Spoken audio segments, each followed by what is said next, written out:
اب تک آپ نے سنا کہ نوابزادی پر ایک پراسرار شخص عاشق ہو گیا، وہ اسے ہر مصیبت سے بچا لیتا۔ نوابزادی نصرت اپنی سہیلی کی شادی میں گئی ہوئی تھی کہ بلوائیوں نے ٹرین کو گھیر لیا۔ وہ وہاں سے بچ کر اسی پراسرار شخص کے اشارے پر ٹرک کے ذریعے لکھنؤ کے لیے چل پڑی۔ ساتھ میں ان 2 ٹرکوں پر پوری بارات تھی۔ وہ لوگ موہان کو کراس کر کے اب لکھنؤ کے نزدیک آ چکے تھے۔ اب آگے کی کہانی سنیں۔ موہان پار کرتے ہی لکھنؤ کی عمارتیں نظر آنے لگی۔ اس شہر کی عمارتیں جو اپنے ادب و آداب، نفاست و نازک مزاجی اور نوابیت کے لیے اپنی مثال آپ ہے۔ لکھنؤ نوابوں کا شہر، نفاست و فصاحت کا شہر ہمارے سامنے تھا۔ ہم اس شہر میں داخل ہو چکے تھے۔ پہلے جب میں اس شہر میں آئی تھی تو کافی چھوٹی تھی، اس لیے یہاں کے گلی کوچے میرے لیے اجنبی تھے، مگر اس وقت میرے ساتھ ابو امی بھی تھے، اس لیے مجھے یقین تھا کہ میں خوب سیر کروں گی، ان تمام تاریخی عمارتوں کو دیکھوں گی جس کے بارے میں اب تک صرف سنا تھا۔ ریجنسی کی وہ عمارت دیکھوں گی جہاں حضرت محل نامی بہادر خاتون اور انگریزوں کے درمیان خون ریز معرکہ ہوا۔ واجد علی شاہ کی طرف سے حضرت محل نے ہی تو انگریزوں کے خلاف علم بغاوت بلند کیا تھا۔ مینا بازار کا بڑا نام تھا، اس علاقے کو بھی میں دیکھنا چاہتی تھی۔ بڑے اور چھوٹے امام باڑے کی زیارت کرنا چاہتی تھی، جو فن تعمیر کا عجوبہ شاہکار ہے، جن کے بارے میں سنا تھا کہ اس امام باڑے کی دیواروں پر لب رکھ کر جو کہا جائے اسے کسی بھی کونے میں کھڑے ہو کر دیوار سے کان لگا کر سنا جا سکتا تھا، گویا ٹیلی فون جیسا کام دیواریں کرتی تھیں۔ ابھی میں انہی خیالوں میں ڈوبی ہوئی تھی کہ ٹرک رک گیا۔ میں نے چونک کر باہر کی سمت دیکھا، ابو نیچے کھڑے ہوئے تھے۔ سامنے ایک بڑی سی عمارت تھی۔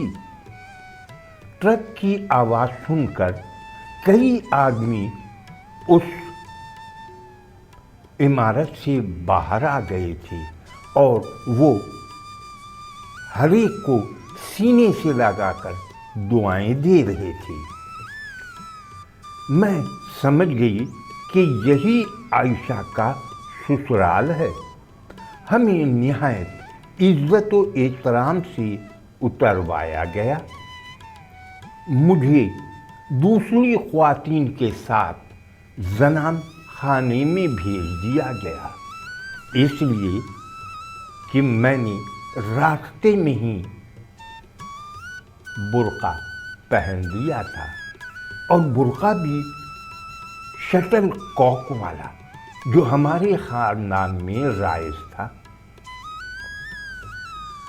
ہمیں نہایت عزت و احترام کے ساتھ اندر لایا گیا تھا۔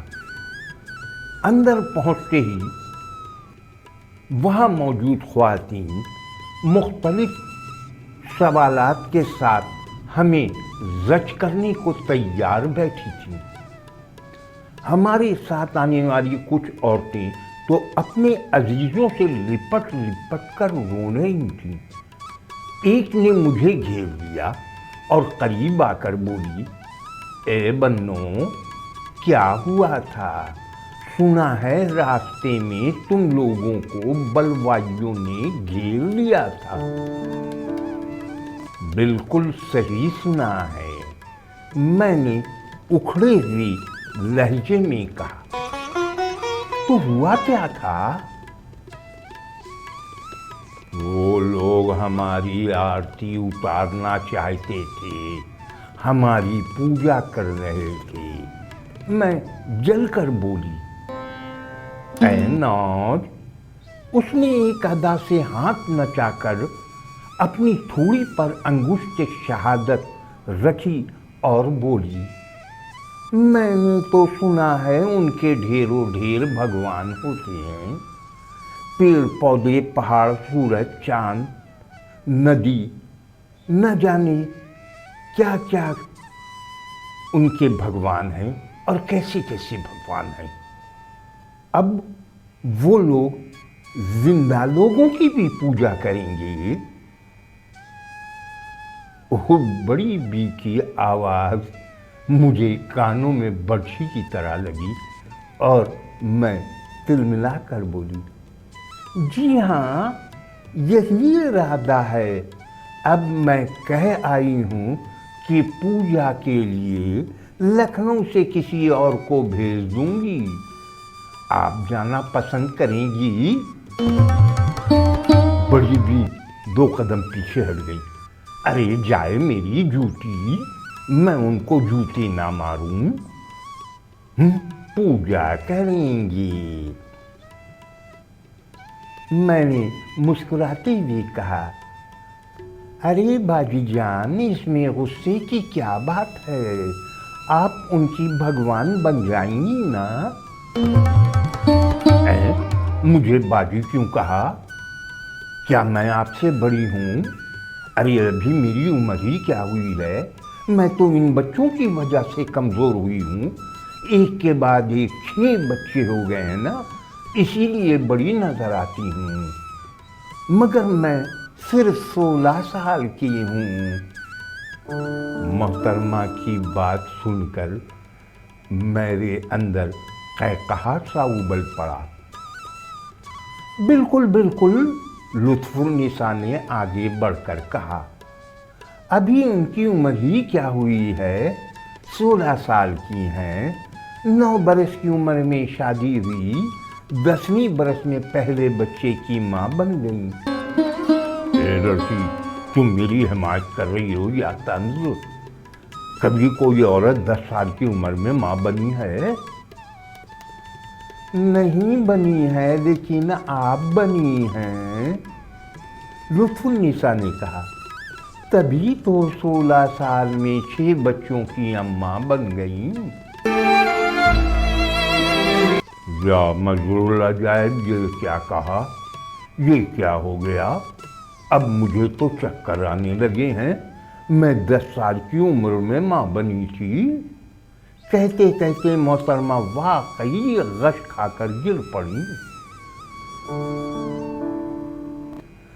अरे कोई है? हाय हाय, नन्ही बाजी को गश आ गया।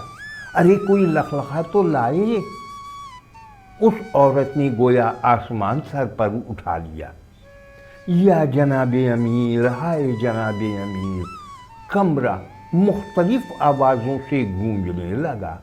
ऐसा लग रहा था कि क़यामत आ गई है।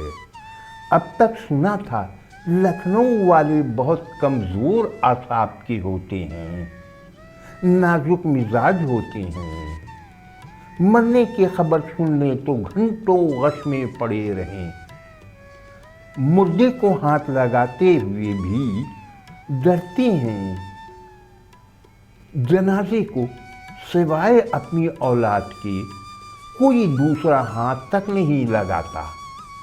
यही वजह है कि जनाजा उठाने वाले मजदूर कब्रिस्तान तक पहुंचाने की मजदूरी मुंह मांगी लेते हैं। जनाजा उठाने के लिए 12 मजदूर लाना जरूरी है। 4 जनाजे को उठाते हैं, 4 कनाते पकड़ते हैं और 4 मदद के लिए साथ साथ चलते हैं।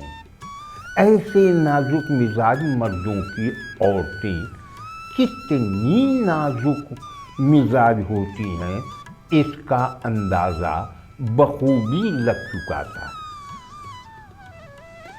मैं लुत्फुन्निसा के शाने से सर टिकाए खड़ी हैरत से देख रही थी कि लुत्फुन्निसा ने कहा, अभी मजदूर देखना, ये अभी मज़ा देखना, ये ड्रामाबाज औरतें कैसे चुप हो जाती हैं।